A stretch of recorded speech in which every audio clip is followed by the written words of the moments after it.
بسم الله الرحمن الرحیم و ما نرسل المرسلین الا مبشرین و منذرین فمن آمن و اصلح فلا خوف علیهم ولا هم یحزنون.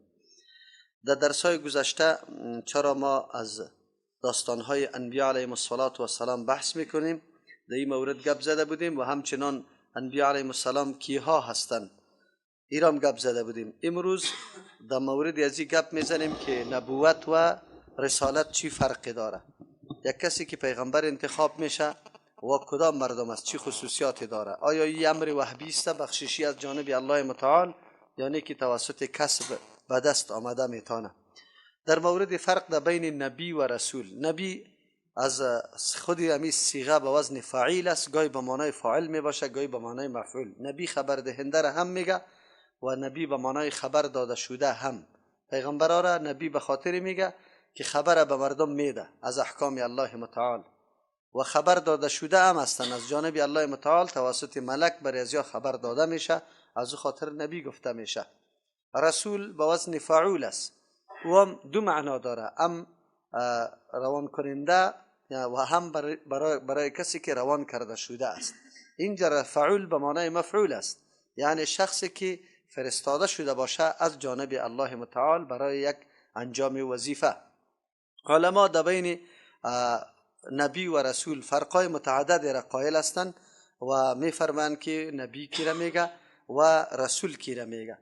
بعضی ها قائل به است که فرق در بین نبی و رسول به اعتبار است که اگر شریعت جدید به کسی آمد ولو که کتاب سابقه باشه خود دوم بار نازل شود، این را به نام رسول یاد میکنه. اما کدام پیغمبری که به کتاب سابقه عمل بکنه وحی جدید برش نبیه، این را به نام نبی یاد میکنه.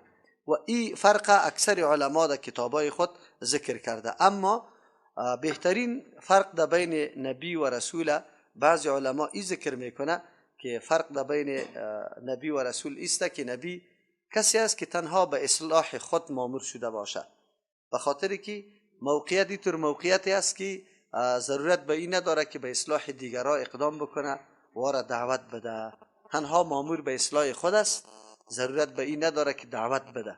این را به نام نبی یاد میکنه. از همون خاطر اولین نبی آدم علیه السلام است، چرا او مامور شده بود از جانب الله متعال به خاطر اصلاح نفس خود.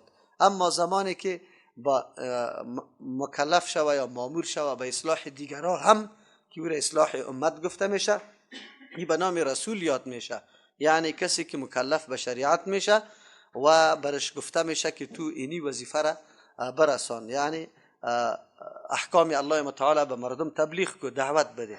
همیشه رسولا در موقع میاین که مردم منحرف شده می باشه، ضرورت به دعوت می باشه. از همون خاطر اولین رسول نوح علیه السلام است. رسالت از نوح علیه السلام شروع شده، اما خود نبوت از آدم علیه السلام شروع شده. این فرقی بود که در بین نبی و رسول علما بیان کرده. خیر، به هر ترتیب اگر نبی است اگر رسول است یا مردمانی هستند که الله متعال برای راهنمایی بشریت انتخاب کرده، خصوصیات را الله متعال برشان نصیب کرده. از همون خاطر اول بحثی از این را میکنیم که چرا ضرورت برای انبیاء علیهم السلام است و امکان انبیاء علیهم السلام هست یا نیست.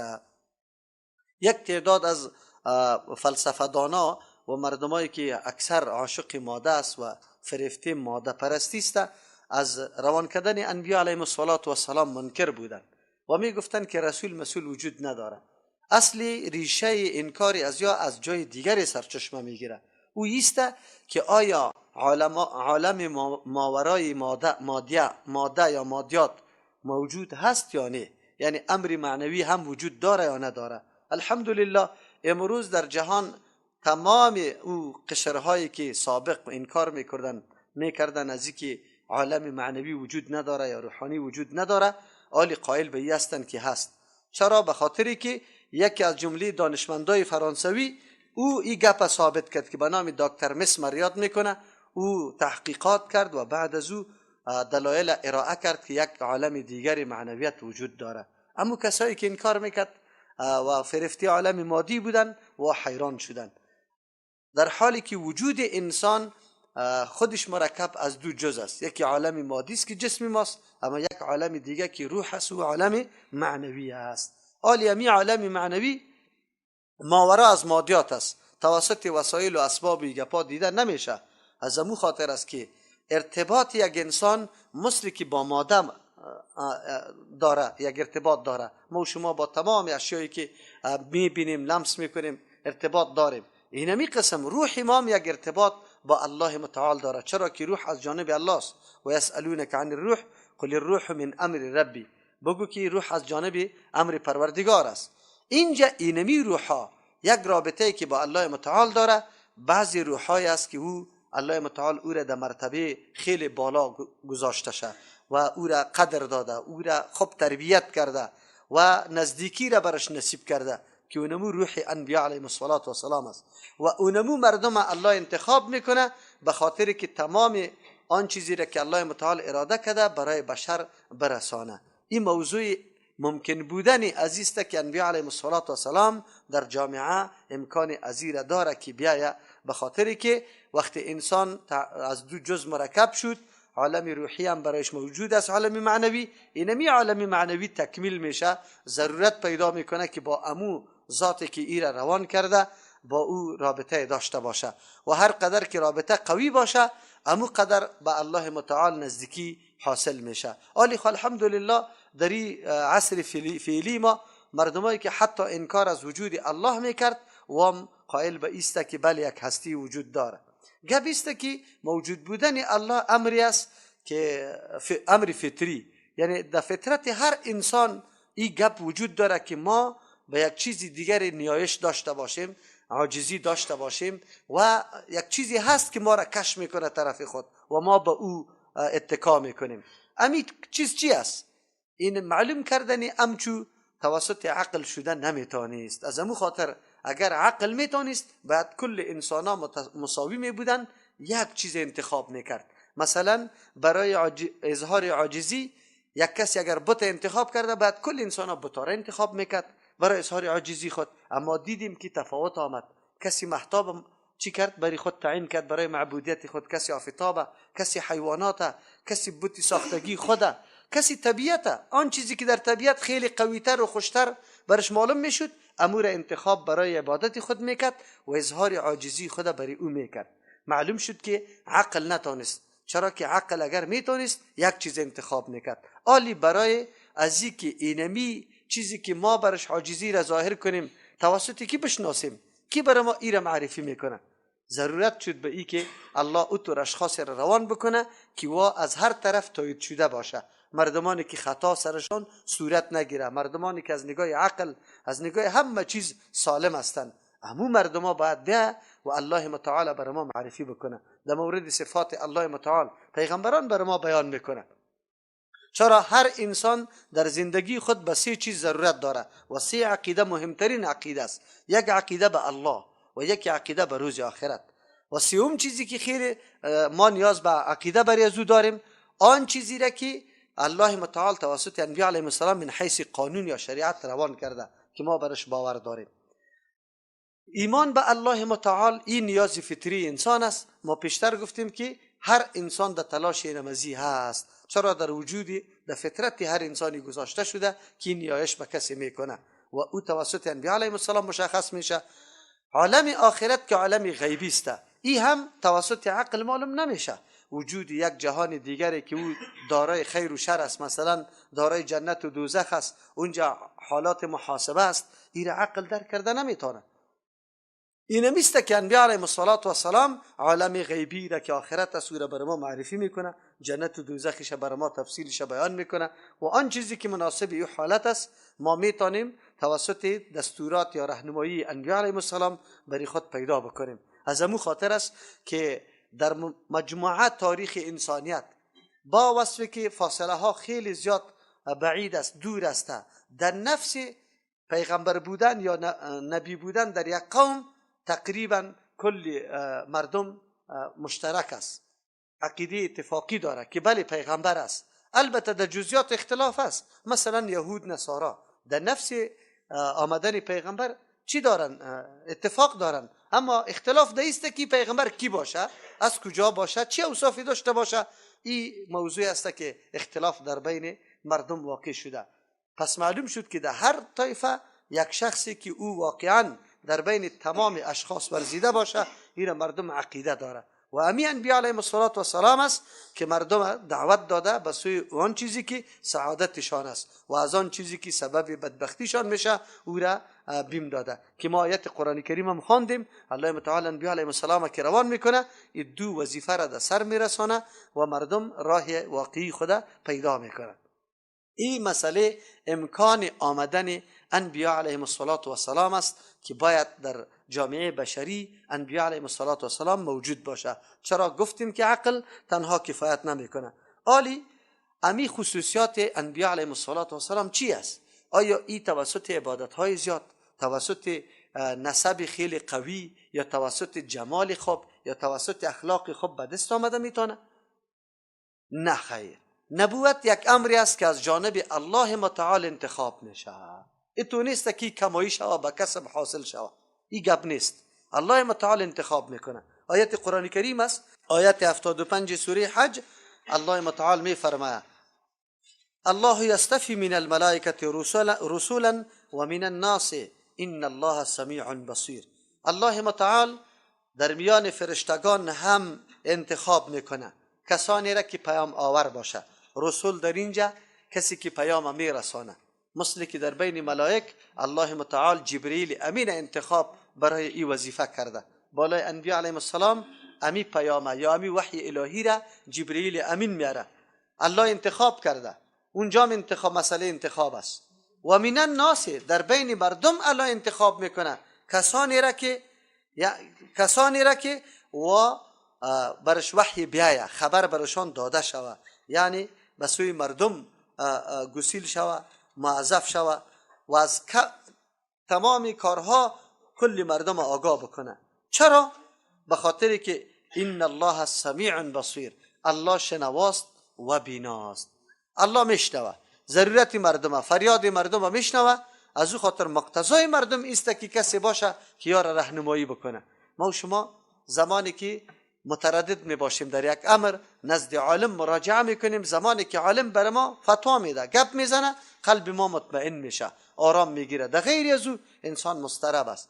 در یک امر حلال و حرام تو واقع شده ای، حالی فکر میکنی چطور کنم، تا وقتی که سوال بکنی یا زنگ بزنی به کدام عالم، از او فتوا بگیری، قلب اطمینان میگیره. در غیر از او متردد میباشی. از او خاطر الله متعال میشنوه استراب مردم، فریادای مردم، که مردم به چی نیاز داره و علیم است، میدانه که مردم مصلحتش چی تقاضا میکنه، کدام چیز نیازی مردم است. از او خاطر معلوم میشه که انبیاء علیهم السلام الله متعال انتخاب میکنه. آیه 33 سوره آل عمران الله متعال میفرماید ان الله اصطفى، یقینا الله برگزیده، انتخاب کرده. ما و شما وقتی که در پارلمان کسی میروه، یکی انتخابی است و یکی انتصابی. انتصابی او را میگه که از طریق ریاست جمهوری کسی چی میشه، مقرر میشه که اینی گپ است. یکی است که در مجموعه یک کسی را انتخاب میکنه. اینجا الله متعال برگزیده در بین کل بشریت کی را؟ آدم و نوح علیه السلام و آل ابراهیم، در اولاد ابراهیم علیه السلام مثل اسحاق، اسماعیل، یعقوب علیهم السلام، و آل عمران، آل عمران که موسی علیه السلام است، عیسی علیه السلام است، علی العالمین، بالای باقی مخلوقات.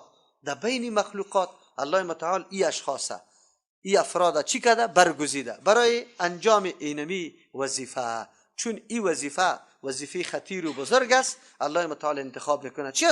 چی از اشخاصی را انتخاب میکنه الله متعال؟ او اشخاص ما پیش گفته بودیم، اشخاصی است که وان نیروی انرژی قوی داره، حوصله مندی خیلی بزرگی داره.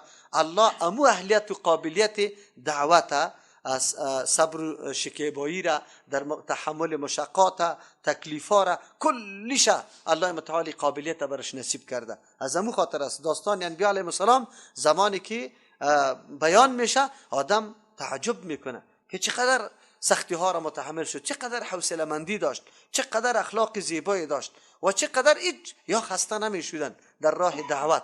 از امو خاطر است پیغمبر صلی الله علیه و سلم وقتی ما شما حکایاتش میخوانیم میبینیم تعجب میکنیم. الله متعال در بین انسان ها همچو انسان ها را انتخاب میکنه، چرا که اهلیتش داره. پس معلوم شد که مسئله پیغمبری و نبوت اینطور نیست که چی باشه؟ توسط کسب به دست بیاد.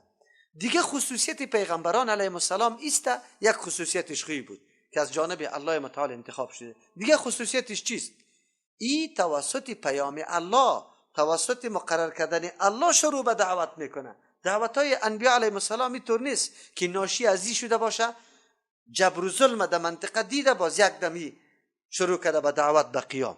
یک یا ایسته که در سر خود یک گپ می پرورانه که من یک ملک باشم، کلان باشم، به این خاطر من چی میکنم؟ دعوت میکنم. دیگه دعوت انبیاء علیهم السلام ناشی از این نیست که در جامعه چیزی سختی را دیده یا بیبندوباری را دیده یا ظلم و استبداد را دیده ای قیام کرده. شما در جهان میبینی یک تعداد مردم ها زمانی که شروع به کار شده به خاطر که یک حالت ناگوار را دیده اقدام کرده، شروع کرده به ای که ما اینمی چیز از بین میبریم. پس اینمی دعوت امو آدم به ختم شدن امو ناهنجاری یا بیبندوباری خود به خود خاتمه پیدا میکنه، قرار میشینه. و همچنان دعوت انبیاء علیهم السلام به خاطر تیزی زکواتشان، هوشیاریشان یا مثلا کمال عقلشان به این خاطر آغاز و شروع نشده. با وصفی که الله متعال برای انبیاء علیهم السلام خب عقل سلیم داده، ذهانت و فطانت نصیبشان کرده، بسیار دقیق هستند در برنامه هایشان، اما آغاز دعوتشان به این خاطر نیست بلکه وحی الهی است که الله متعال برشان امر کرده. آیت 2 سوره نحل الله متعال می فرماید ینزل الملائکه بالروح. الله متعال به دستور خود، به امر خود روان میکنه، بالروح من امره، دستور میده روان میکنه، فرو میاره ملائکه را بالروح، به روح یعنی که مراد از پیشش وحی الله متعال است. چرا؟ به خاطر که وحی آسمانی سبب حیات انسان هاست، البته حیات معنویشان. علی من یشاء، بالای کسی که الله بخواه، من عبادی در جمله بندگان خود، در جمله بندگانش الله کسی را انتخاب برای پیغمبری میکنه و وحی را توسط ملائک امر میکنه که در بالایش بیاره. به خاطر چی؟ ان انذروا، که شما بیم بده. انبیاء علیهم السلام مامور میشه توسط امین نزول وحی که یا بیم بده کی را؟ مردم. انه لا اله، بیم بزی بده که مخالفت از اینمی پیام نکنی. کدام پیام؟ لا اله الا انا. الله متعال می فرماید که شما بیم بده مردم که مخالفت اینی پیام نکنه که نیست لایق پرستش و بندگی غیر از ما. الله متعال می فرماید غیر از ما دیگه کس لایق پرستش و بندگی نیست. اینجا است که الله متعال انتخاب کرده و روان کرده. این نشأت از خود نفسی امی انسان نشده. پیغمبر علیه السلام 40 سال با وصفی که امانت داشت، با وصفی که صداقت داشت، با وصفی که عقل سلیم داشت، با وصفی که فطانت و ذهانت داشت، اما نه دعوی پیغمبری را کرده و نه شروع و آغاز دعوت خود کرده تا وقتی که وحی الهی نآمد، که اولین بار وحی بالای پیغمبر صلی الله علیه و سلم در غار حرا میاد. الله متعال میفرماید فتقون، بد خدا نگاه کنی از مخالفت نکنی. شما از این یک تا پرستی که توسط انبیاء علیهم السلام برای شما تشریع میشه شما مخالفتش نکنید. پس معلوم شد که پیغمبر و یک کسی دیگری که نابغه است، پاچا است، دعوتگر یک چیسته گروه است، مصلح است، رهبری ملی است، هیچ وقت پیغمبر چیسته مثل از وا نیست و مقایسه با پیغمبر نمیشه. و آغاز دعوتش کارشان حتما یک انگیزه داره، از بخاطر اونمو انگیزه کار خود آغاز کرده. امروز ما طایفه های خیلی مختلف میبینیم، هر کدام طرف خود دعوت میده اما یک انگیزه داره، یک هدف داره. اونو انگیزه و هدف ای رو وادار به ای ساخته که یا برای خود گروپ جور کنه یا مردم به سوی امو کار دعوت بکنه. اما انبیاء علیهم السلام طور نیست. انبیاء علیهم السلام مامور و موظف از جانب الله متعال میشه. باز چی فرقی پیدا میشه که در بین دعوت پیغمبران و دعوت دیگران؟ دعوت پیغمبران ناشی از وحی است و دعوت دیگران ناشی از عوامل دیگری هست. چی فرق در بینشان است؟ زمانی که امو عوامل از بین میره یا به دست میاد امو اهداف، حرکت و دعوت توقف میکنه، دیگه پیش نمیره. اما انبیاء علیهم السلام قطعا توسط عوامل نفسی، روحی، مشکلات، مزاحمات قطعا متاثر نمیشه. دعوت از یا مستمر است، چون فرمان الله بالای از یا مستمر است. اینطور نیست که تو این امروز دعوت بده صبا دعوت نمیدی. شما ببینید تمام اعمار انبیاء علیهم السلام مکمل در دعوت تیر میشه، با وصفی که تمام مشکلات برشان پیدا شده و به این قناعت نداده خدا که بس است، امی قدر ما کردم دیگه توان ندارم.